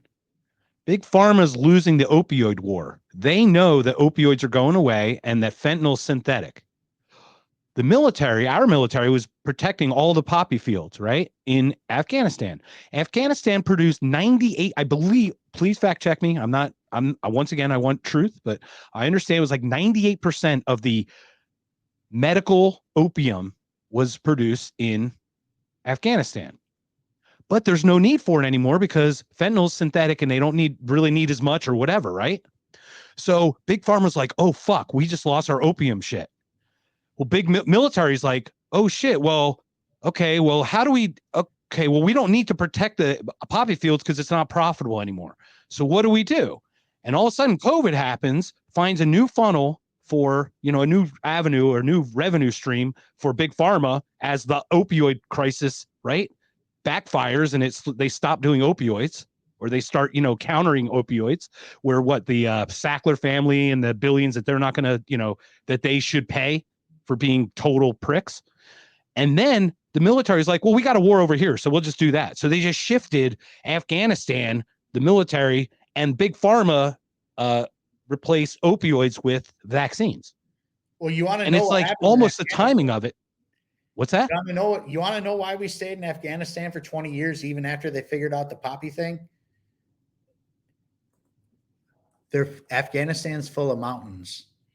What's inside those mountains? Lithium, copper, cobalt. What is the United States trying to push right now? Electric. Follow the money. Follow the money. Follow the money. Yeah, totally. This is why we were in Afghanistan for 20 years. It was a great way to traffic drugs for a long time. There's no secret that there was a big heroin epidemic during the Afghani war. It was huge. Heroin was a damning situation in the United States during all that time. Yep. But now they're mining for lithium and stuff like that. That's why we were there so long. That's exactly why we were there so long. And like I said, the Greek, I always talk about the Greek. He's a good friend of mine. His name is George, and we don't call him the Greek for no reason. He's a Greek guy. But he was the first one who ever told me back in the day when I was bitching about the Obama administration to follow the money. He said, you follow the money, you will always get your answers no matter what, to a T. And he's not wrong. He hasn't been wrong. Not wrong. Dude, you follow the money, you will get all your answers. That's why we were in Afghanistan for so long, But never mind the fact that we were playing devil's advocate the whole time we were there. We literally had to give the Afghanistan militias and resistance groups weapons and money in order to put our military bases on their fucking property. So when they're shooting at our fucking troops and shit like that, they were shooting at us and trying to kill us with our own weapons. Dude, they've done this across the board, no matter what. You talked about Saddam Hussein earlier. Saddam Hussein was once a U.S. ally, ladies and gentlemen. Look it up and enough already. So was Manuel Noriega. So was whatever. And then Zelensky's going to turn too. He's going to be a guy we're going to have to get rid of too. Well, you'll see it. Dude, you look at who a United States ally is, and then within 10 years, we will be at war with said people. This is what they did to Saddam.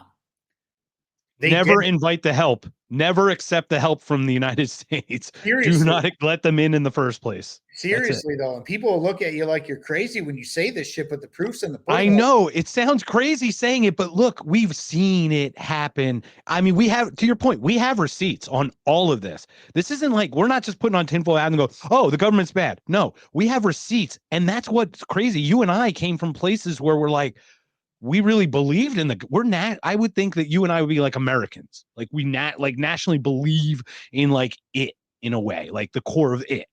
And that hurts to see it being like used against us or not used the way we want it to be used, you know? But that's how they do it. That's how they work the media, and that's how they control the masses. I was once a Bush supporter and supported those wars over there. Seriously, I voted for Bush twice. That's my background. I voted since 92. Like I told you, I voted Republican all the way now. Was it Bush? So I'm sorry, it was Bush 1. Then it was like Dole and fucking Gore. McCain, maybe? Gore and who? It was Bush and Al Gore in 2000. Right. So it was Bush 1. I'm talking about Bush 1 even. Bush 1 and against Clinton. Bush 1 is 92 when I voted first time. No, Bush ran. Oh, wait, no, that's wrong. Bush ran against Dukakis in 88 and won, and then lost. Right. He lost to Clinton. Yes. Right. 92 was Clinton, Bush. And then 96 was Clinton. Was it Dole, I think. I think it was Dole. I don't even remember who the Republican was in 96. It might have been Dole. Anyway, so I even voted Romney. I voted every Republican. I voted Trump twice. After this stuff that happened with this thing, what's cool is you and I came from a side and like we saw where it broke, right? When I saw the shenanigans happen at the LP, I just went, oh, it's just the same thing. Like I just got to the answer quicker. I didn't have to like have the same cognitive dissonance that I did that broke me the first time because like I was already like broken from the shenanigans of the previous like disillusionment. You know what I mean? Well, the LP convention just solidified the fact that no political party is going to fucking save you. There's no savior. There's no precedent. Nobody's coming to save us. You. It is up to you us. And me. It is up to the individual to protect themselves and their family. It is up to communities to protect their community from these people, which they can do through nullification. But the education factor is up to people like you and I, because most normies don't understand what nullification or decentralization is in the first place. They don't get it. They don't understand it. They don't think it's possible.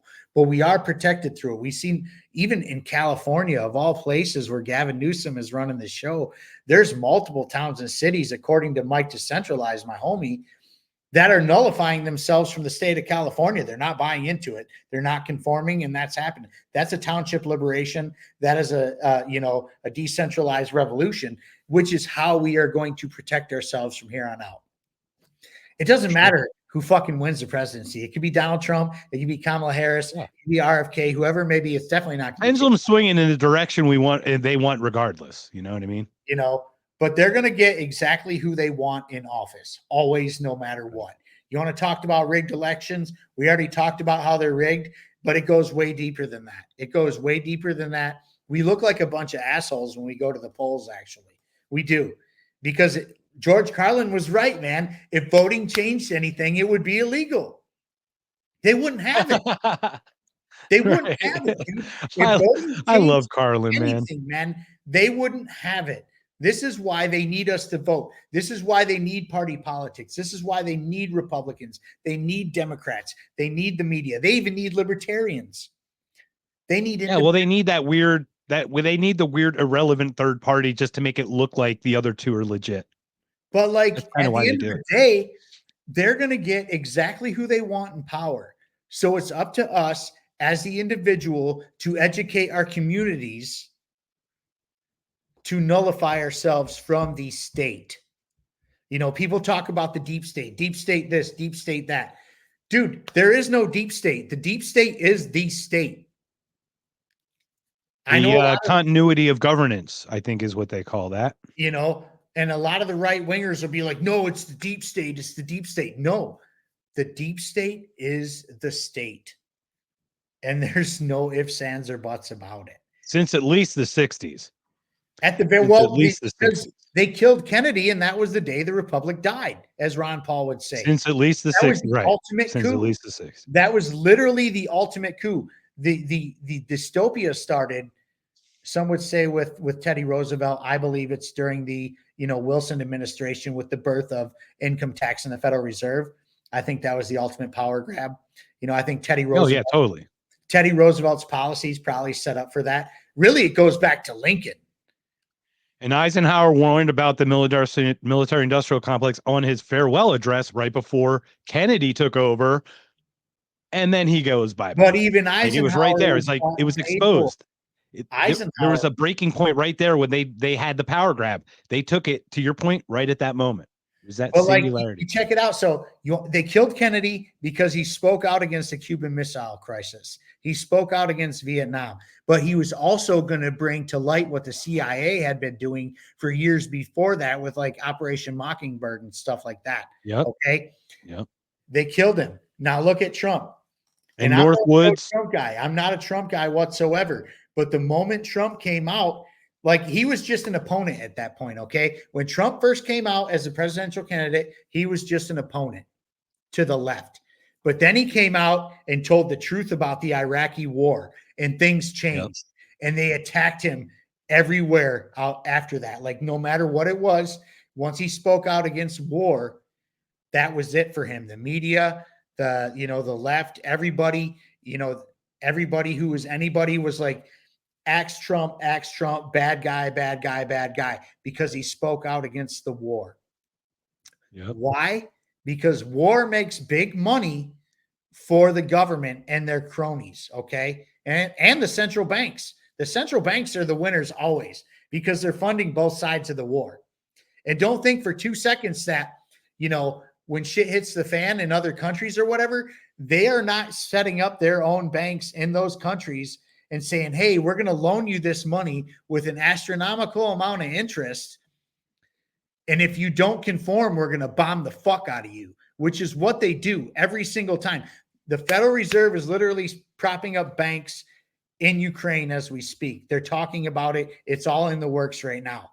And guess what? Yeah, and BlackRock's buying up the land. Yeah, and guess what's going to happen? They've already not going to be able to afford to pay them back. So that's when the tables are going to turn, the shift's going to happen, and the United States will attack Ukraine at that point. Or one of their cronies, whoever it may be.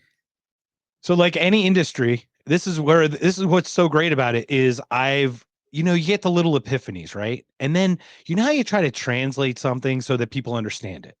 And I think analogies are real good ways to do it. But like how I've realized is every industry does not want to cure anything. They only want to treat, because a treatment lasts forever. So for example, vaccine, booster,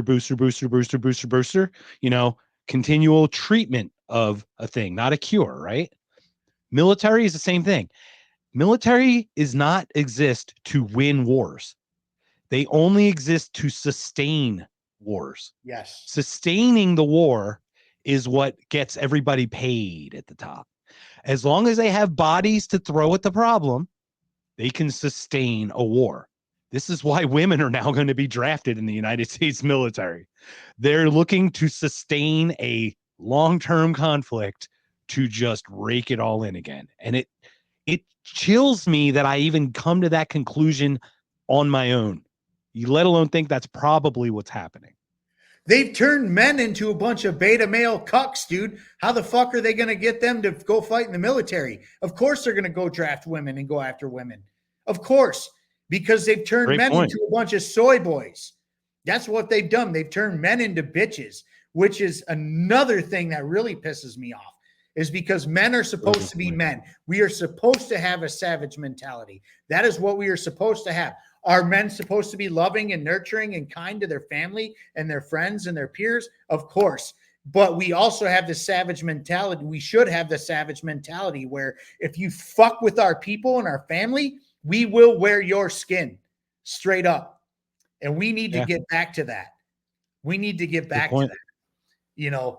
This is why they're going to come after, drafting women, though, is because they have damaged the man so bad at this point in the Western world. They want you to be gay. They want you to be trans. They don't want you to raise families. They don't want you to be self-sufficient. They don't want you to make money or working hard. That's exactly what they don't want, to be quite honest.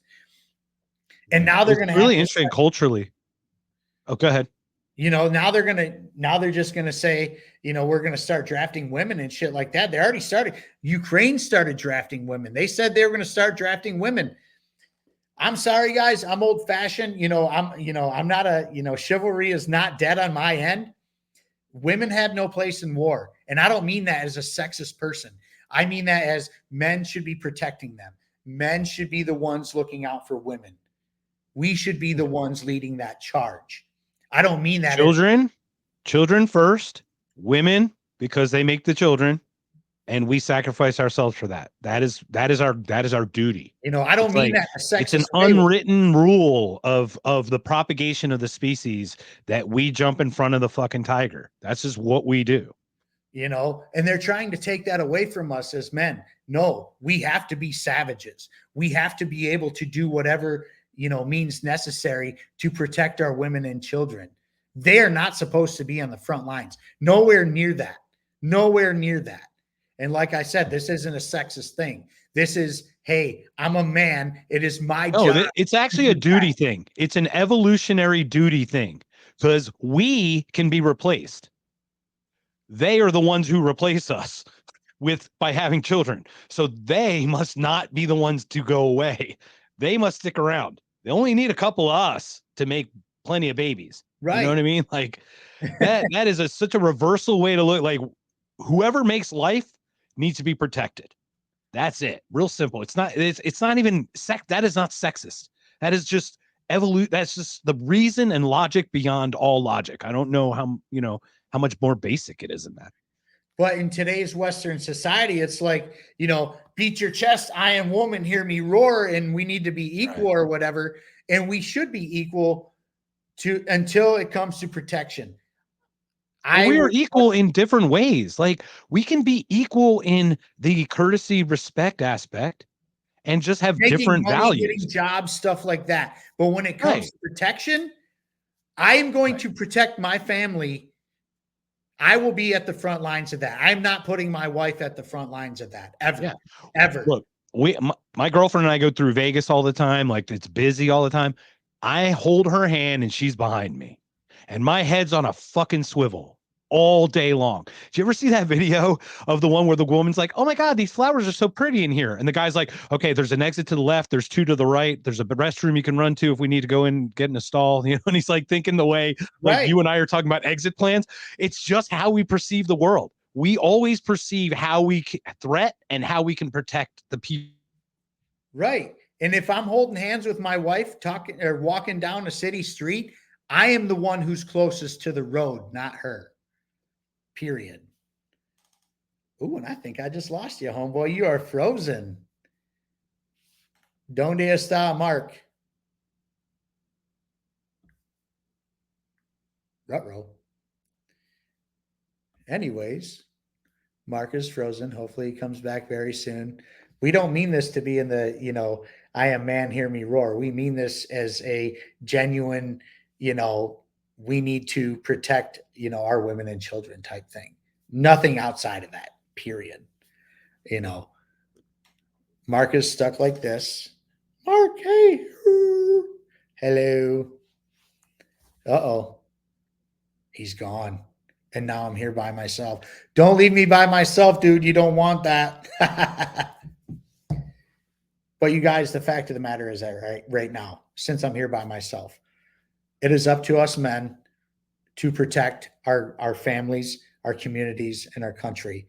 The days are coming where, good men are going to have to do very bad things. It's unfortunate we have to say things like that, but it is going to come to that point. I feel, I would love to be wrong. I would love to have somebody shouting at me that I'm wrong about all these things. But that's kind of where we're at this point, you guys. Like, the things that are being thrown at us, the things that are, coming to fruition, from our foreign enemies, like Russia literally has, ships in Cuban waters ready to go. China and Russia actually have ships near Alaska at this point. It's coming, you guys, and we need to be ready for that. And we need to be men. That's what I'm at. That's where I'm at. We need to be men, and peace, love, and liberty, you guys. Be good. 1, 2, 3, 4. Good night, sweetheart. Well, it's time to go. Good night, sweetheart. Well, it's time to go. I hate to leave you, but